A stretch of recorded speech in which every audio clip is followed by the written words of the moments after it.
Faraday's experiment.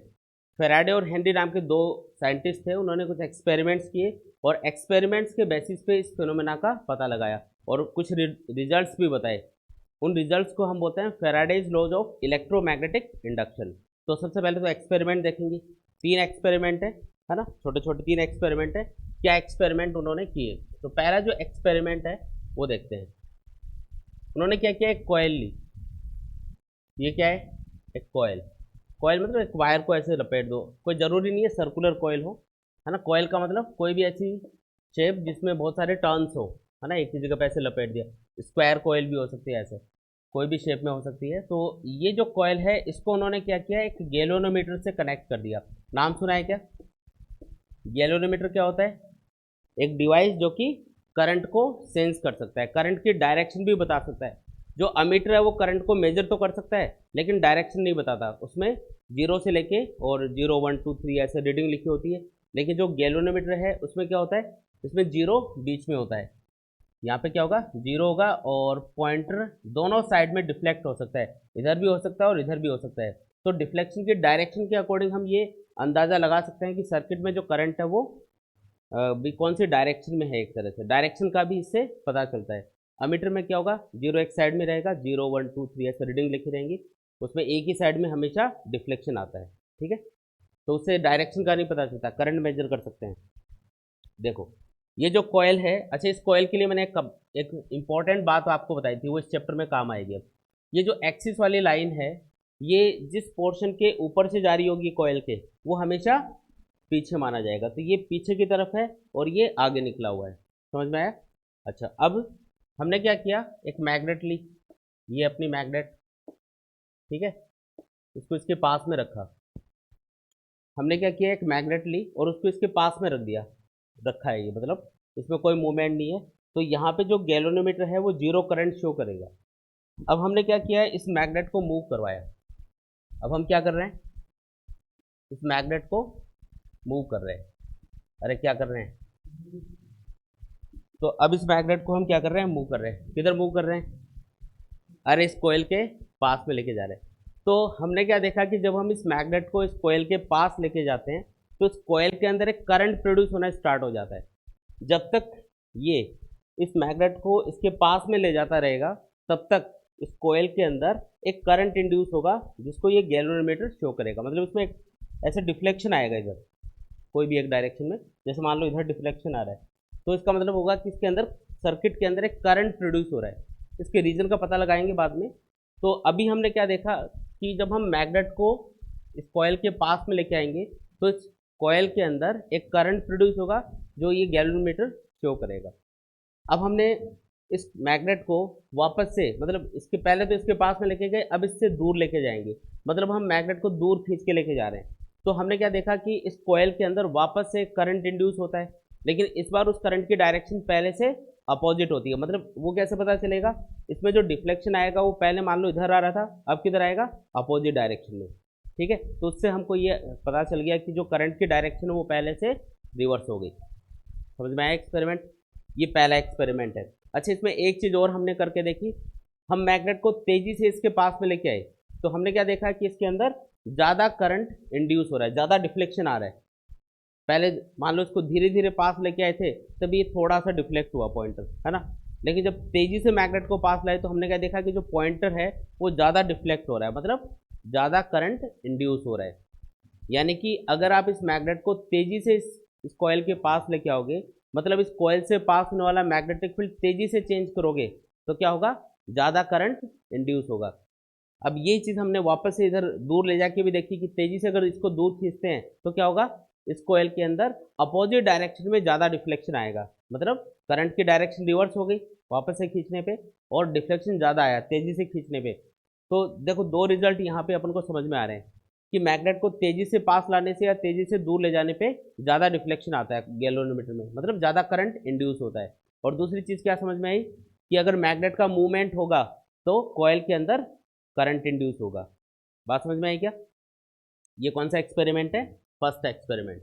अब देखो ये दूसरा एक्सपेरिमेंट। इसमें क्या किया उन्होंने, अब यहाँ पे एक चीज़ उनको कंफ्यूज कर रही थी कि क्या मैग्नेट से ही करंट इंड्यूस हो सकता है क्या, मतलब मैग्नेट ही आपको लेके आनी है क्या। या और कोई सोर्स भी हो सकता है मैग्नेटिक फील्ड का। यहाँ पे जो मैग्नेट है वो क्या करेगी, एक मैग्नेटिक फील्ड प्रोड्यूस करेगी। तो यहाँ पे सोर्स ऑफ मैग्नेटिक फील्ड क्या है, मैग्नेट। तो उन्होंने ये सोचा कि क्या मैग्नेट से ये एक्टिविटी हो रही है या कोई दूसरा मैग्नेटिक फील्ड भी हम यूज कर सकते हैं। तो उन्होंने दूसरा एक्सपेरिमेंट किया। इस बार क्या किया, पहली वाली जो कॉइल है उसको एज इट इज रखा, इसको गैल्वेनोमीटर से कनेक्ट कर दिया, ये 0 हो गया बीच में, और ये पॉइंटर, और इसके पास में क्या किया, इस बार एक और कॉइल रख दी। इस बार मैग्नेट को रिप्लेस कर दिया किससे, एक दूसरी कॉइल से, और इस कॉइल को कनेक्ट कर दिया एक बैटरी से। किससे कनेक्ट किया, ये एक बैटरी है, इससे कनेक्ट कर दिया। बैटरी से क्या होगा, एक करंट फ्लो होगा सर्किट में इस कॉइल के अंदर।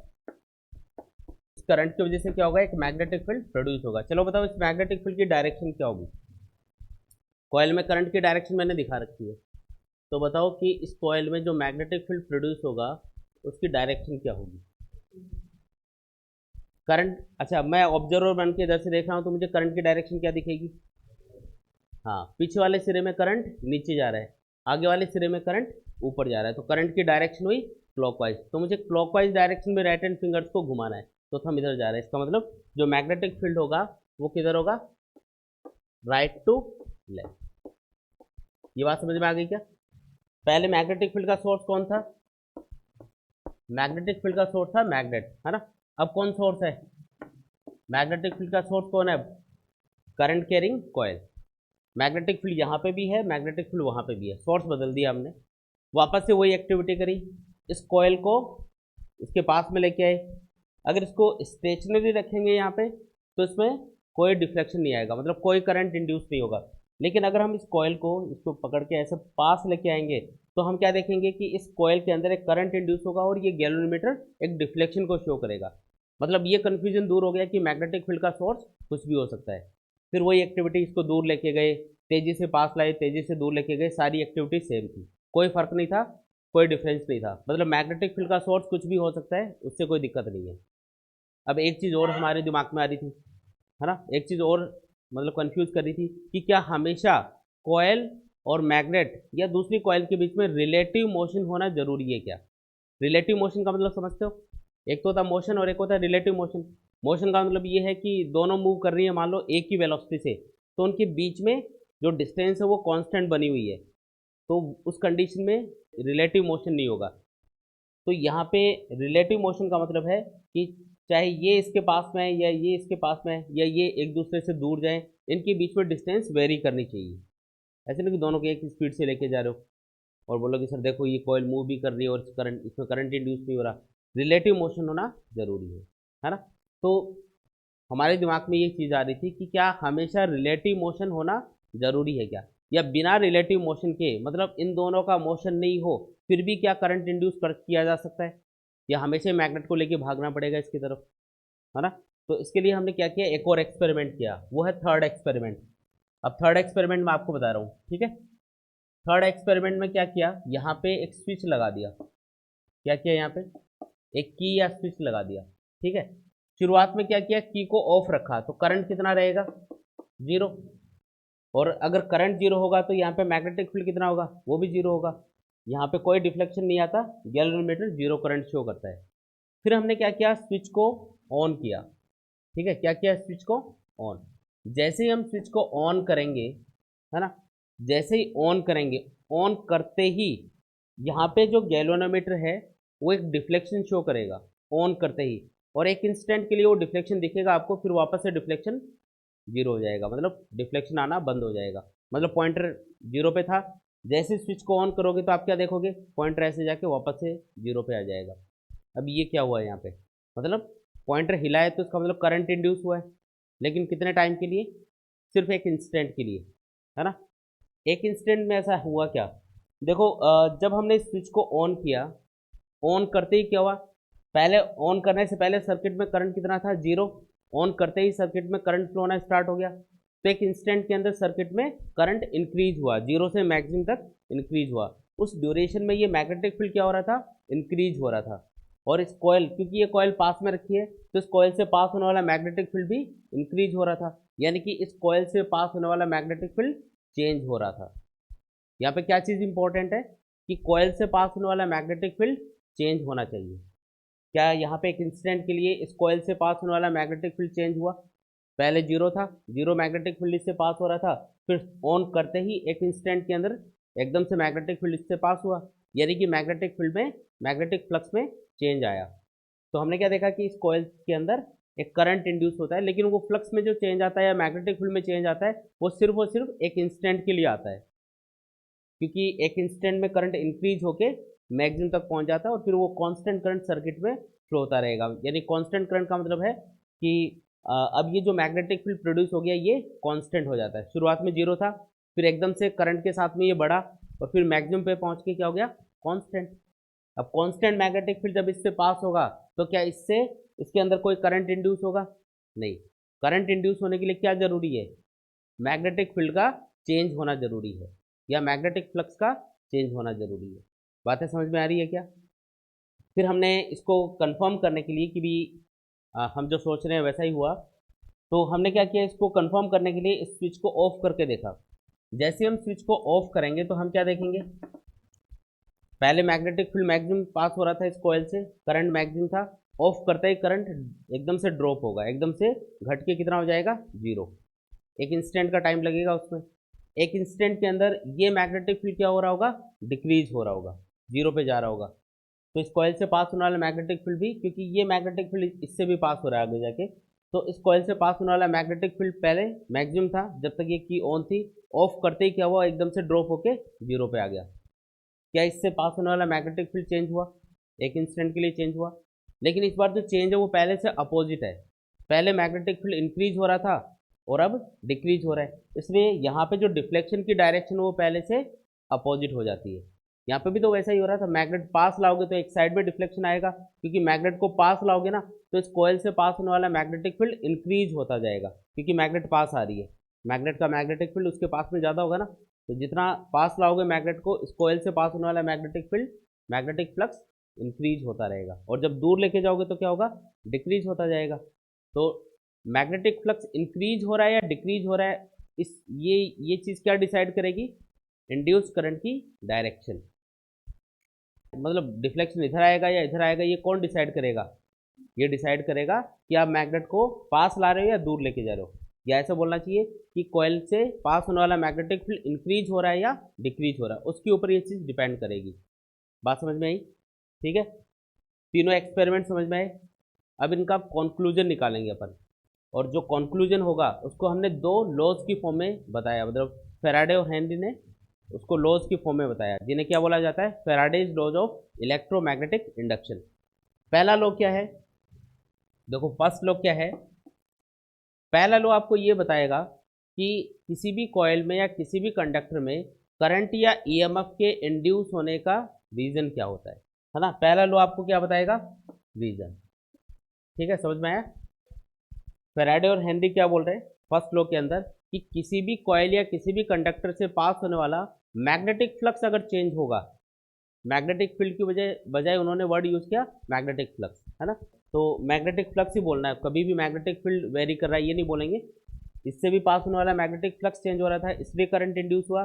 सेकंड एक्सपेरिमेंट पढ़ा था उसमें भी यही चीज़ हो रही थी, और थर्ड एक्सपेरिमेंट में भी हम ये बोलेंगे कि ऑन करते ही इस कॉइल से पास होने वाला मैग्नेटिक फील्ड और मैग्नेटिक फ्लक्स इंक्रीज हो रहा है, और ऑफ करेंगे तो मैग्नेटिक फील्ड और मैग्नेटिक फ्लक्स डिक्रीज हो रहा है, तो मैग्नेटिक फ्लक्स वर्ड यूज किया जाएगा। तो फर्स्ट लॉ में उन्होंने क्या बोला कि किसी भी कॉइल या किसी भी कंडक्टर से पास होने वाला मैग्नेटिक फ्लक्स अगर चेंज होगा तो उस कॉइल के अंदर एक ईएमएफ और करंट इंड्यूस होगा। अगर कॉइल है तो करंट इंड्यूस हो जाएगा, लेकिन हो सकता है कॉइल ओपन हो, तब उसके अंदर ईएमएफ इंड्यूस होगा। भाई कनेक्टेड नहीं है दोनों एंड, तो ऐसा नहीं कि कुछ होगा नहीं, तब ईएमएफ इंड्यूस होगा, पोटेंशियल डिफरेंस इंड्यूस होगा, जिसको ईएमएफ बोल रहे हैं। और कनेक्टेड है तो वो उस इंड्यूस्ड ईएमएफ की वजह से कॉइल के अंदर एक करंट फ्लो होना स्टार्ट हो जाएगा, जिसको हम इंड्यूस्ड करंट बोलेंगे। ठीक है, तो पहला लॉ आपको क्या बताएगा? Reason of induced EMF. ठीक है, सेकेंड लॉ, अभी इसमें जो सेकेंड लॉ है वो आपको क्या बताता है कि कितना ईएमएफ इंड्यूस होगा। पहला लॉ क्या बताएगा? ईएमएफ क्यों इंड्यूस हुआ, करंट या ईएमएफ क्यों इंड्यूस हो रहा है। सेकेंड लॉ क्या बताएगा? कितना ईएमएफ इंड्यूस होगा, मैग्नीट्यूड ऑफ इंड्यूस्ड ईएमएफ। तो उन्होंने क्या बोला?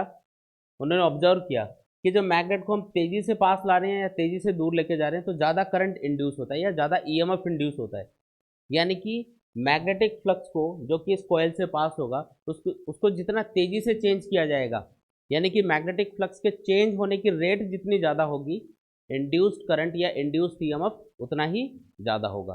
तो उन्होंने क्या बोला कि जो इंड्यूस्ड ईएमएफ है उसका जो मैग्नीट्यूड है वो डायरेक्टली प्रोपोर्शनल होता है मैग्नेटिक फ्लक्स के चेंज होने की रेट की, यानी d phi by d t की।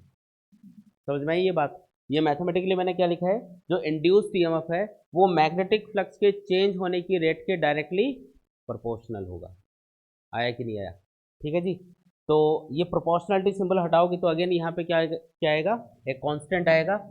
अच्छा, अगर ये इस कॉइल के लिए लिखा जा रहा है ये फॉर्मूला, तो इसको आपको n से मल्टीप्लाई करना पड़ेगा। मान लो ये जो मैग्नेटिक फ्लक्स यहाँ पे अपन लिख रहे हैं ये सिंगल टर्न का मैग्नेटिक फ्लक्स है, तो n टर्न्स वाली कॉइल के लिए हम क्या लिखेंगे, इसको n से मल्टीप्लाई करके लिखेंगे।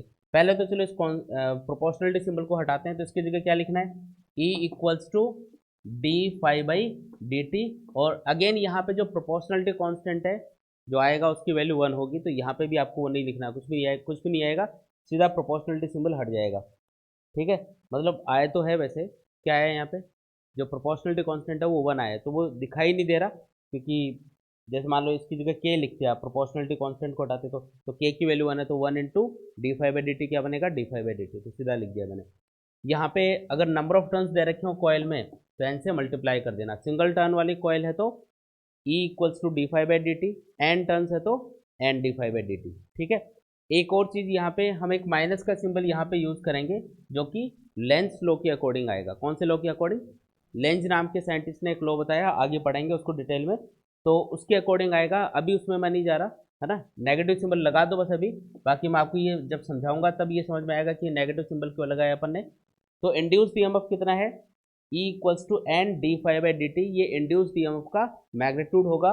D phi by d t को हम क्या बोलेंगे, the rate of change of magnetic flux, magnetic flux के चेंज होने की रेट। ठीक है, अगर आपको इंड्यूस्ड करंट पूछ ले तो आपको बोले भाई कॉइल में कितना करंट इंड्यूस होगा ये बताओ, तो ओम्स लॉ के अकॉर्डिंग अगर आपको इंड्यूस्ड ईएमएफ या वोल्टेज पता है, इंड्यूस्ड ईएमएफ को हमने ई के सिंबल से रिप्रेजेंट किया है, अगर वोल्टेज पता है या पोटेंशियल डिफरेंस पता है तो करंट के लिए क्या करोगे, I equals to V by R formula होता है ना, वी को हमने ई से रिप्रेजेंट किया बस यहाँ पे, तो आई इक्वल्स टू यानी इंड्यूस्ड ईएमएफ कितना होगा, ई बाई आर के इक्वल होगा। ये वोल्टेज या पोटेंशियल डिफरेंस ही है, बस नाम हमने क्या रखा है यहाँ पे, इंड्यूस्ड ईएमएफ, कोई अलग से कोई नई चीज़ नहीं आ गई, ये पोटेंशियल डिफरेंस या वोल्टेज ही है। ठीक है, तो फॉर्मूला क्या बना, minus n by R d phi by d t. आया क्या समझ में? अरे बोलो, E equals to minus n d phi by d t, तो आई इक्वल्स टू क्या होगा, minus n by R, R से डिवाइड करना होगा ना, minus n by R d phi by d T.